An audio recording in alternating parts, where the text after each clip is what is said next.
윤뚜리입니다. 이 영상을 클릭하셨다면 아마 저축을 하고 싶은데 마음대로 뜻대로 잘 되지 않으셨거나 저축을 더 하고 싶은데 이런 생각을 하셔서 아마 이 영상을 클릭하셨을 가능성이 높을 것 같아요.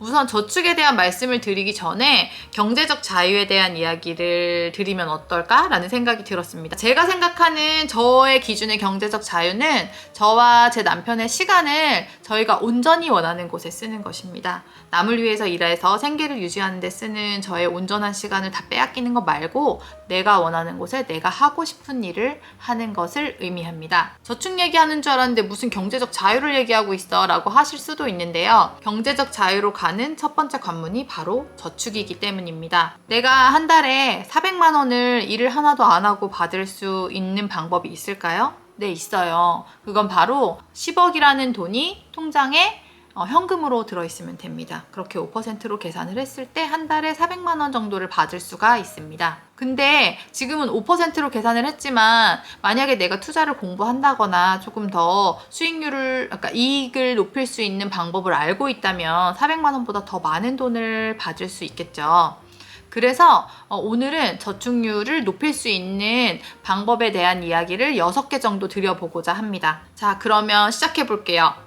첫 번째는 목표와 계획을 세우시는 겁니다. 제가 기존의 영상에서는 조금씩 모아도 괜찮아요, 조금씩만 줄여보세요 라고 이야기를 해드렸었는데 이번 영상에서는 목표와 계획을 확실하게 정하시는 것을 먼저 말씀드리겠습니다. 목표는 이렇게 나누시면 좋을 것 같아요.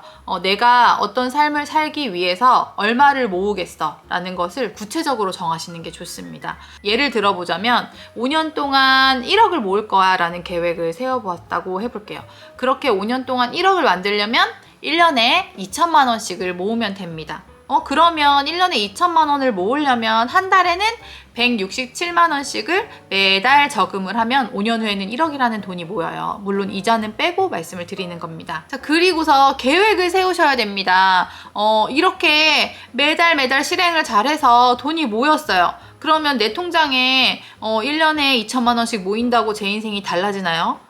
저 일 안 해도 되나요? 1년에 2천만 원씩 모았으니까? 아닙니다. 그래서 그 1억을 어떻게 쓰실 것인지에 대한 계획을 세우셔야 됩니다. 자, 이 1억은 여러분이 열심히 투자해서 돈을 굴려서 더 크게 만들 종잣돈이 되어줄 겁니다. 1억을 5년 동안 어떻게 모았나요? 5년 동안 안 쓰고 안 먹고 덜 입고 모으셨을 거예요. 그런데 이 돈을 잃으면 안 되겠죠. 그래서 여러분들은 이 1억으로 이런 방법이 있을 것 같아요. 사업을 하실 수도 있고 투자를 공부하실 수도 있는데 이 투자는 부동산이 될 수도 있고 주식이 될 수도 있습니다. 어떤 것을 하시던지 간에 여러분들이 이 돈을 어떻게 할 것인지를 공부를 하셔야 됩니다. 나는 주식을 하겠어 라면 강의를 들으실 수도 있고 또 주식을 잘하는 사람들이 어떻게 하고 있는지 유튜브에 너무나 많이 올라와 있으니까 그런 걸 보실 수도 있고 아침마다 하는 주식 방송을 보실 수도 있고 좋은 주식 방송도 너무 많잖아요. 아니면 부동산 강의를 듣거나 임장을 가신다거나 아니면 내가 선호하는 지역의 부동산 가격을 알아본다거나 정말 많은 방법이 있을 수 있겠죠. 그래서 여러분들은 이 돈이 모이는 5년 동안 계속해서 투자를 공부하셔야 됩니다. 투자를 하지 않으시면 내 인생은 바뀌지 않아요. 투자는 필수입니다. 어렵게 들어간 내 시간과 내 돈을 어느 곳으로 보내주어야지 나의 미래에 도움이 될 수 있을지를 꾸준히 5년 동안 공부하시고 책도 읽고 강의도 들으시는 겁니다. 두 번째는 신용카드를 사용하지 않으시는 겁니다. 지금 신용카드를 사용하고 계시다면 가장 먼저 할부를 갚아버리는 것이 좋습니다. 할부는 계속해서 돈이 나가는 걸 약정하고 있기 때문에 쓰지 않은 돈들이 앞으로 너무 많이 밀려 있어서 카드값이 더 많이 나오게 되는 원인이 되기도 하고요. 또 제가 받는 월급에서 이제 신용카드 값을 계속 내고 있을 거니까 신용카드 값을 점점 줄이고 현금으로 생활하는 비중을 늘리는 연습을 계속 하셔서 아예 신용카드 값을 0원으로 만들어버리는 계획을 세우셔야 됩니다. 제가 생각했을 때 월급을 받아서 모으고 그걸로 계속해서 신용카드 값을 갚아 나가면서 현금 생활을 하시면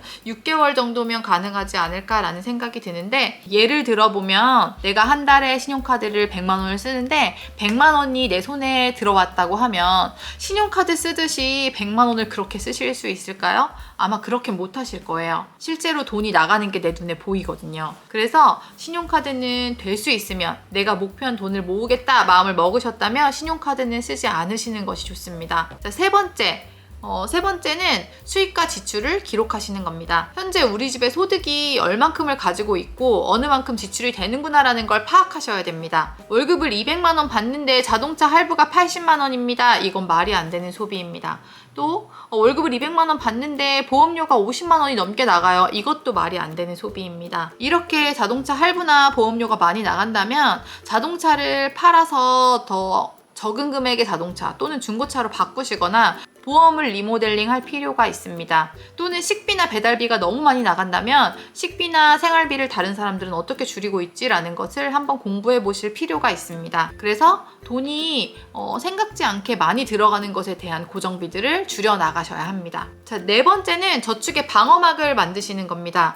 단어가 조금 이상한가? 라는 생각이 들기는 했는데 저축을 지속하기 위해서 5년을 지속할 거잖아요. 5년을 지속하려면 얘를 보호해 줘야 됩니다. 저축을 보호한다는 게 무슨 말이지? 라고 생각하실 수도 있는데 1년의 이벤트들을 쭉 생각을 해보면 자동차 1월에는 자동차세를 연납을 한다거나 자동차 보험이 갱신이 될 수도 있고 부모님 환갑이 있을 수도 있고 가족여행을 갈 수도 있고 뭐 여러 가지 내가 생각지 못한 돈들이 나갈 때가 있어요. 근데 꼭 예상하기 어렵다기보다는 예산을 세울 때 그래 이때는 이런 게 오겠지 이때는 뭐가 만기지라는 걸 알고 계시면 이번 연도에는 이만큼의 예산이 필요하겠구나라는 걸 책정하실 수가 있을 거예요. 그래서 내가 저축할 167만 원을 보호할 보호막을 만들기 위해서 그 쿠션 금액이 있어야 됩니다. 이 금액을 해치지 않을 돈을 미리 마련해 두시는 게 우선입니다. 자, 예를 들어보자면 저는 부모님께 다달이 용돈을 드리고 있지는 않지만 양가의 가족 그러니까 자녀들이 통장을 만들어서 그 통장의 일정 금액을 매달 이체를 하게 되어 있습니다.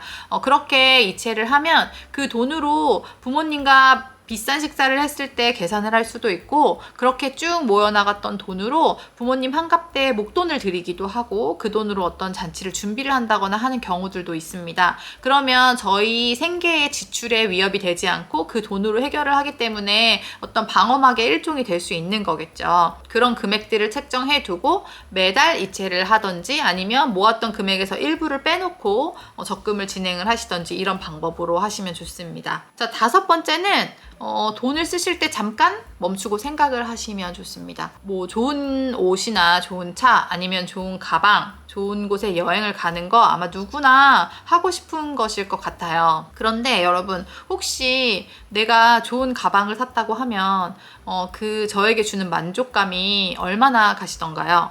제 경험으로 미루어 봤을 때 저는 3개월? 정말 긴 것이 3개월 정도 갔던 것 같아요. 그런데 3개월 동안을 쭉 기쁘게 해줄 수 없었던 소비가 더 많았던 것 같아요. 후회되는 소비도 있었고 그렇게 기쁨이 지속되지 못하는 소비도 있었습니다. 그래서 예를 들어보자면 저는 어느 날은 막 아이들 픽업하고 막 이런 걸 하다 보면 오늘은 밥하기 진짜 싫다. 밥 못하겠다. 막 이런 생각이 들 때가 있어요. 그러면 당연히 배달을 시켜야겠다라는 생각이 드는데 그럴 때 이런 생각을 해봐요. 우리 가족이 다 배달을 시켜 먹으려면 한 5만 원 정도 들려나?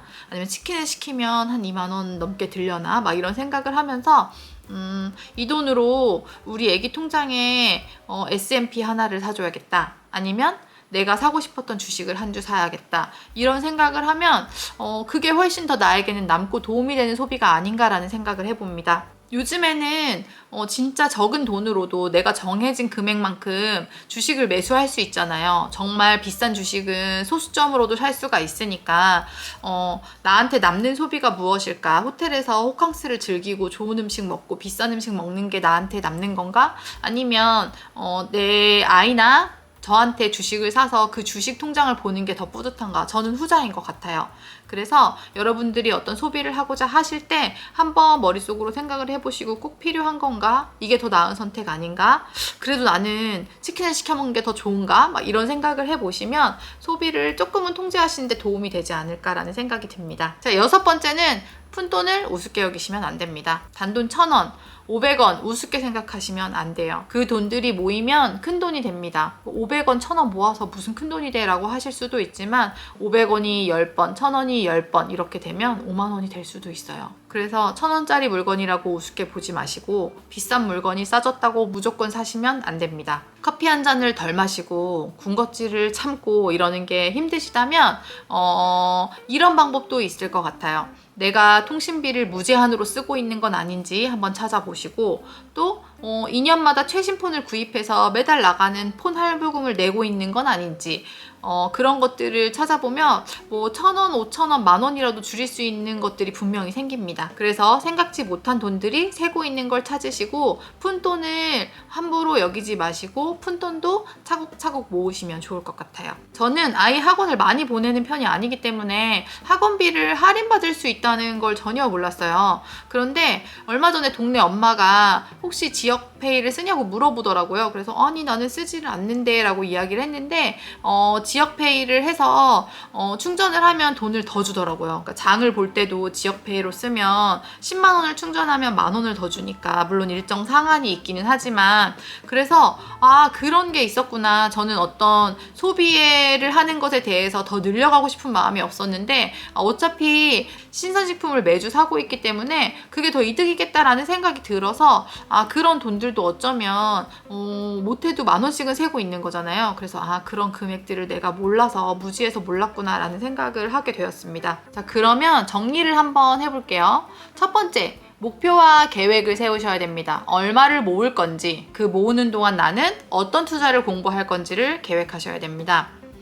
두 번째는 신용카드를 쓰지 않으셔야 됩니다. 할부값은 점차 없애버리시고, 카드도 점차 없애는 방향으로 현금이 생기면 바로바로 갚아서 현금으로 한 달을 생활하시는 걸 만드셔야 됩니다. 세 번째는 수입과 지출을 기록하셔서 내가 얼만큼의 돈을 필요 없는 곳에 많이 쓰고 있는지를 파악하셔야 합니다. 네 번째는 저축을, 내가 하고 있는 금액의 돈을 보호하기 위해서 이 돈을 해치지 않을 만한 쿠션을 만드셔야 합니다. 저축 방어막을 만드세요. 다섯 번째는 돈을 쓰기 전에 한 번 더 생각해 보는 겁니다. 이 돈을 꼭 써야만 하나? 내가 귀찮아서 쓰는 건가? 이 돈으로 다른 걸 할 수는 없을까? 나한테 남기는 걸 할 수는 없을까? 라는 고민을 해보시는 겁니다. 여섯 번째, 마지막은 푼돈을 우습게 여기시지 않는 겁니다. 1,500원짜리 커피라고 막 사드시지 않고, 핸드폰 요금 1,000원, 2,000원, 5,000원 차이라고 그냥 높은 거 쓰지 뭐, 신경 쓰기 싫은데, 이렇게 생각하시면 안 된다는 겁니다. 자, 이렇게 6가지를 말씀드렸는데요. 투자에 관한 이야기는 다른 영상에서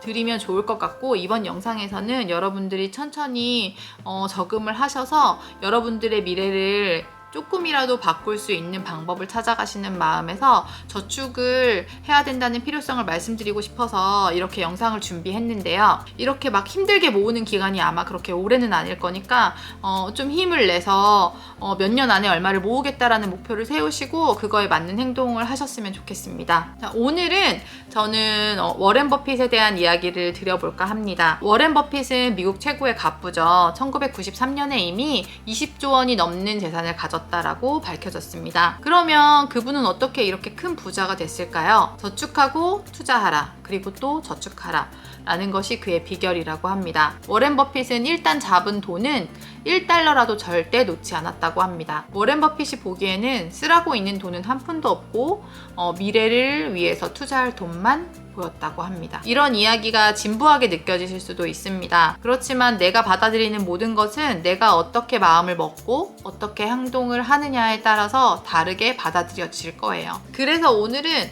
명언으로 마무리를 해볼까 합니다. 워렌 버핏의 명언인데요. 잠자는 동안에도 돈이 들어오는 방법을 찾아내지 못한다면 당신은 죽을 때까지 일을 해야만 할 것이다 라는 워렌 버핏의 명언입니다. 오늘도 하루하루 천천히 조금씩 달라질 씨앗을 뿌린다고 생각하시고 오늘 하루를 계획대로 채워나가시길 바라겠습니다. 부족한 저의 영상을 시청해주셔서 감사합니다. 오늘도 좋은 하루 되세요.